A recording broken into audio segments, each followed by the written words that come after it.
Sevgili Aleyna Sönmez, hoş geldiniz. Bugün hayatımızı etkileyen, görülmeyen bir olaydan bahsedeceğiz. Enerji. Hani deriz ya, enerjisini çok sevdim ya da enerjisi beni çok itti. Bu enerji meselesi, yani insan üzerindeki bu negatif enerji nasıl hissedilir?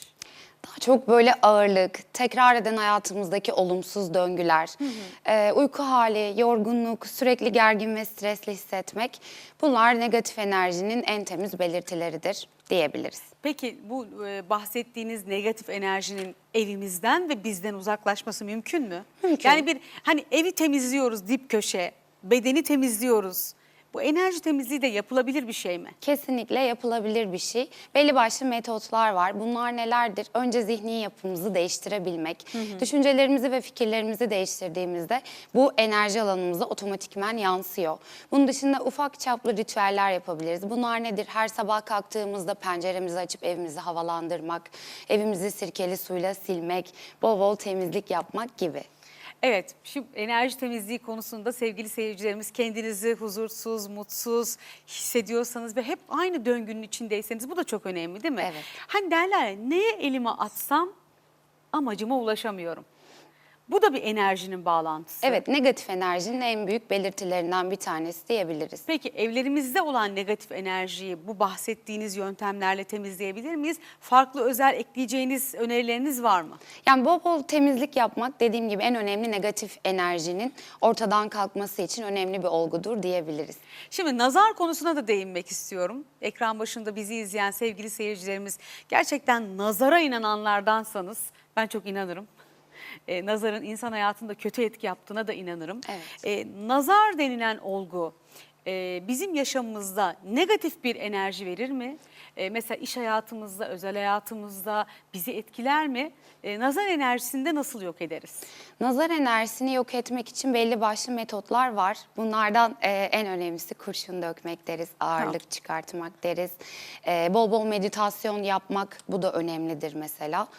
Bu şekilde de üzerimize değen o kötü gözü, ağırlığı ortadan kaldırmaya çalışabiliriz. Ama dediğiniz şey çok doğru. Nazar enerjisi gerçekten hayatımızda birçok şeyi olumsuz etkileyebilir. Çünkü neden? Bir başkasının kötü fikri, kötü düşüncesi bize isabet etmiş oluyor. Aura alanımızda bize kirliliklere sebebiyet veriyor.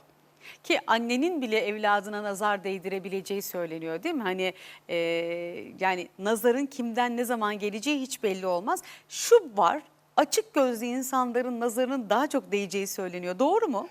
Biraz. Öyle mi gerçekten? Evet.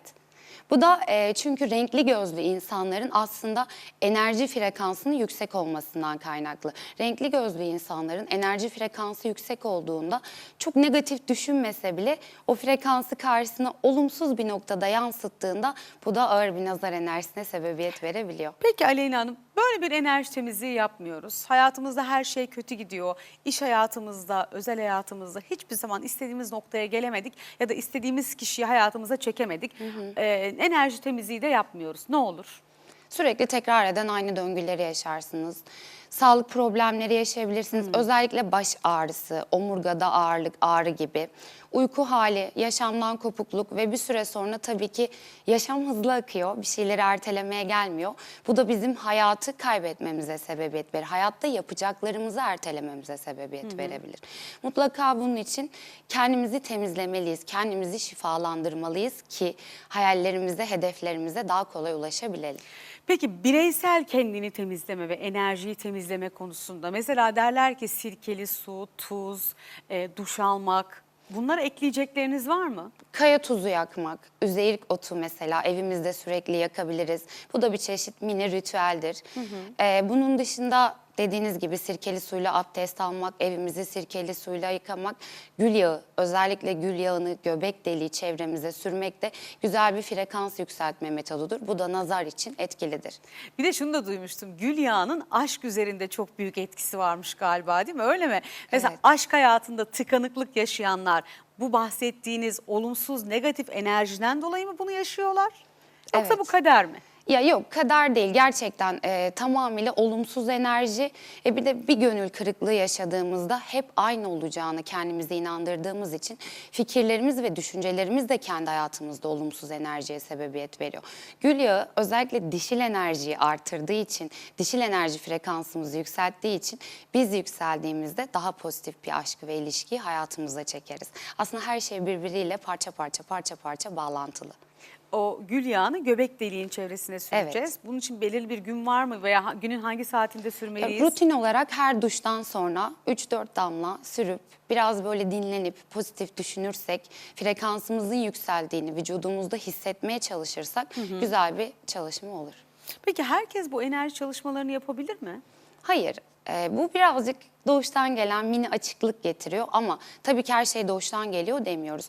Gerçekten bu alana ilginiz varsa ve belli başlı eğitimlerle taçlandırabiliyorsanız neden olmasın? Şimdi bu böyle bir diyelim ki enerji tıkanıklığımız var ve sizin bahsettiğiniz bu enerji açıcı yöntemleri belirli bir süre uyguladık. Süresi ne kadardır mesela? 21 gündür mü? 7, gün mü? 14, 21 gün terkipleriyle uygulayabiliriz.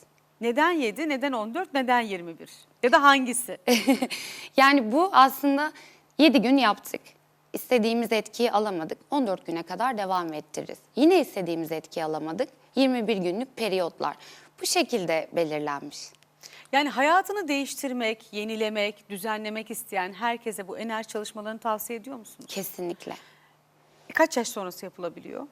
Yani biz genelde erginliğe erişmiş, gerçekten hayatta artık ne istediğini bilen, ne noktada olmak istediğine karar kılmış kişilerle çalışmayı tercih ediyoruz. Çünkü biliyorsunuz belli yaş aralığında fikirlerimiz, duygularımız çok çabuk değişiyor. Çok daha anlık ve duygusal anlamda da yüksek yaşıyoruz. Burada daha erginliğe eriştik.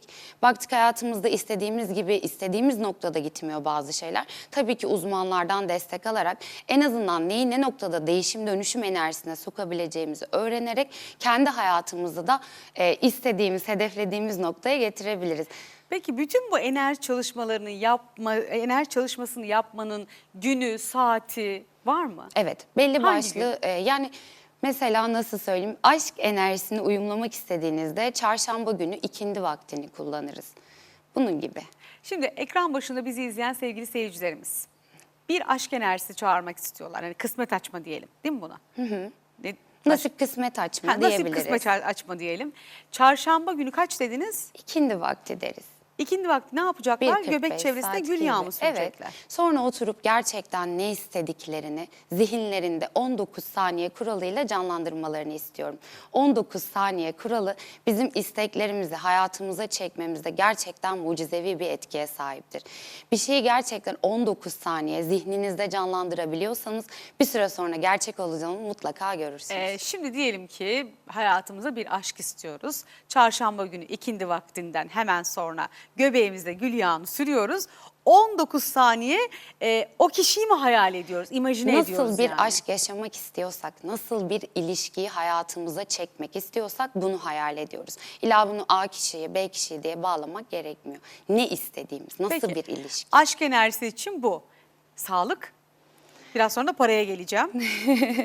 Yani sağlık konularında biliyorsunuz tamamıyla inanç sistemiyle alakalı. Ben çok sağlık konuşmayı sevmiyorum. Peki. Biraz beni üzüyor sağlık konuları.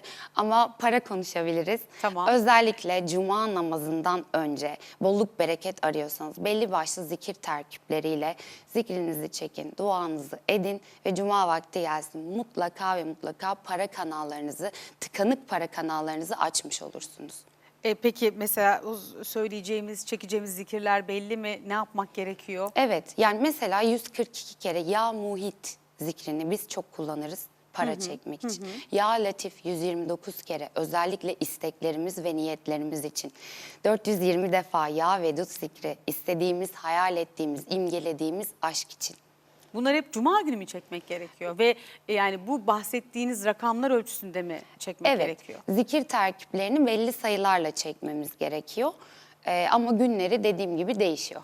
Borcu olan veya işte ne bileyim daha çok para kazanmak isteyenler cuma gününü tercih Evet, edecekler. mutlaka cuma günü tercih Enteresan etmeliyiz. yani tabii cumanın bereketini üzerine hiç konuşmayalım. Yani hepimiz biliyoruz Evet. cumada öyle bir saat var ki bütün duaların kabul Evet, olduğu bir rahmet saat. kapılarının Açık sonuna olduğu. kadar açık olduğu bir Evet zaman ama unutmamamız gereken bir şey var. Çarşamba günü aşk kapıları, cuma günü para kapıları açık. Kesinlikle. Sağlık konusunda da şöyle aslında tabii çok güzel bir konuya değindiniz. Sağlıkta vücudunuzdaki en ufak bir belirti için en yakın uzmana gitmek gerekiyor. Kesinlikle, Elbette evet. burada çok haklıyız ama hani benim ailemin sağlığı yerinde olsun, enerjimiz yüksek olsun dediğinde bunun için bir şey tavsiye ediyor musunuz? Yani pozitif enerji kanalları ile ilgili dediğim gibi belli başlı çalışmalara destek ve ihtiyaç duyuyoruz. Ama genel anlamda ufak sağlık problemlerinde uzmanlara başvurmalıyız. Ve ben özellikle şuna karşıyım. Hani mesela bir başımız ağrıyor, hepimiz insanız. Eyvah bir şey mi var? Ya çok başım ağrıdı, rahatsız mıyım?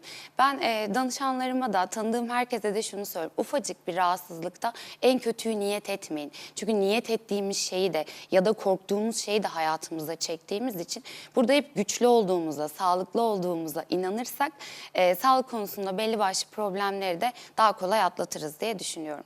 Peki evin şöyle sorayım aslında. Negatif enerji evin en çok hangi alanında birikir? En çok evde hangi alanımıza ziyaret geliyor? Genelde oturma odası. Evet, salon. Oturma odası, salon, banyo özellikle çünkü orada da bir kirlerimizden arınıyoruz duş aldığımızda. Bu manevi kirden bahsediyorum. Banyo, oturma odası gibi odalarımızı temizlerken daha çok böyle sirkeli su, daha sık havalandırma bunlar önemli. Peki evde salonu temizlerken aşk enerjisinde yatak odasında mesela uygulamamız gereken herhangi bir şey var mı? Yatağa uzanmak, dediğim gibi tek başımıza olmak, sakinlik ve mutlaka duş almış olmak. Yani duş aldıktan sonra kişisel yatağımıza yatıp bu bahsettiğimiz deminki ritüeli uygulayabiliriz. Peki iş yeri için sorarsam yani iş yerinde bereketi arttırmanın formülü var mı? Kesinlikle iş yerini saati saatine açmak. Özellikle saatini deriz açmak? ki saati saatine. Yani mesela saati. kendi iş yeri olan danışanlarım için söyleyeceğim. Bir gün 12'de gidiyor, bir gün 1'de gidiyor, bir gün 2'de. Hayır. Her gün sabah en erkenden bolluk bereketimizin artması için iş yerimizi açmamız lazım. Kapılarını sonuna kadar açtık. Duamızı ettik, niyetimizi ettik. Allah'tan istedik. Olur mu? Mutlaka olur. Ama düzensiz yaşam da düzensiz enerjiyi getirdiği için burada iş yerimizin, hayatımızın bolluk bereketi tıkanır. Peki hayatta düzen bu kadar önemliyken mesela evdeki dağınıklık rızkı bereketi kapatır mı? Kesinlikle. Özellikle evde, mutfakta biriken gübür, biriken ekmek kırıntıları, yemek kalıntıları kesinlikle bolluk bereketi, evin rızkını kapatan durumlardır. Ben özellikle bulaşık bekletmeyin. Açıkta bulaşık kalmaması gerekir. Bunlar önemli. O zaman yani akşam yemeği yediniz. Evet. Tezgah üzerinde bulaşıklar varsa ve onlar sabaha kadar duruyorsa bu rızkı kapatan, bereketi Kesinlikle kesen bereketiniz kapanır. eylemler. Evet. Çöpe ekmek atmamak gerekir. Yemekleri ayrı bir çöpte biriktirmek gerekir. Diğer ev çöplerimizle bir araya karıştırmamak gerekir mesela. Peki şu anda bizi izleyen sevgili seyircilerimize hemen enerjilerini yükseltecek kısa bir tüyo verebilir misiniz? Enerji yüksekliği önce zihnimizdeki kötü kalıplaşmış düşünceleri temizlemekle ve ortadan kaldırmakla başlar. Fikirlerimize yansıyan negatif düşünceler eylemlerimizi tıkar. Burada önce hepinizden şu anda tek istediğim oturun ve hayatınızda neyi güzel arzuluyorsanız onu düşünün. Gerçek olmuş gibi düşünün. Düşünceler eylemlere, eylemler de hayatımıza yansır. Evet ama şunu bilelim ki oturduğumuz yerden iyilik, güzellik, sağlık bize gelmiyor. Evet. Hareket etmemiz Evet, lazım. önce düşüneceğiz, sonra bunu eylemlere dökeceğiz. Ben niyet ettim, zengin olacağım. Olamazsın. Niyet ettin, fikrinde bunu kabul ettin. Şimdi eyleme geçmen lazım, harekete geçmen lazım. İlk önce düşüreceğiz. Tabii, önce Ne diyeceğiz? düşüneceğiz. Ben zengin olacağım. Buna inanacağız. İnanıyoruz. Para benimle, bizimle. Evrende para sonsuz. Hepimize yetecek kadar var. Önce buna inanacağız. Ondan sonrasında bunun için harekete geçeceğiz. Parayı kolay kazanıyorum. Evet. Para benimle deyip harekete geçiyoruz. Parayı hak ediyorum. Aşk için de aynı şey geçerli mi? Kesinlikle. Hak ettiğimize inanmamız lazım. Aşk, sağlık, para hepsini önce hak ettiğimize inanmamız lazım. Evet, evrende hepimize yetecek kadar rızık da var, Aşk da da var, var, para da var. Yeter ki biz enerjimizi düşürmeyelim. Evet. Ama sizden şunu anladım. Ağzınızdan çıkan her cümle kaderinize dönüşebilir. Bir niyettir çünkü. Düşünce bile galiba, Evet, değil mi? niyettir. Düşüncelerimiz de niyettir. Ağzımızdan çıkan her cümlede bir niyettir. Her güne nasıl başlayalım? Önce Bismillah diyerek. Şüphesiz. Ve her şeyden önemlisi o sabahta uyandığımıza şükrederek. Sonra o gün neyi istiyorsak, her şey niyetle. Yani Evet. Nur Hanım, her şey niyetle. O gün de ben bugün çok para kazanmaya niyet ettim.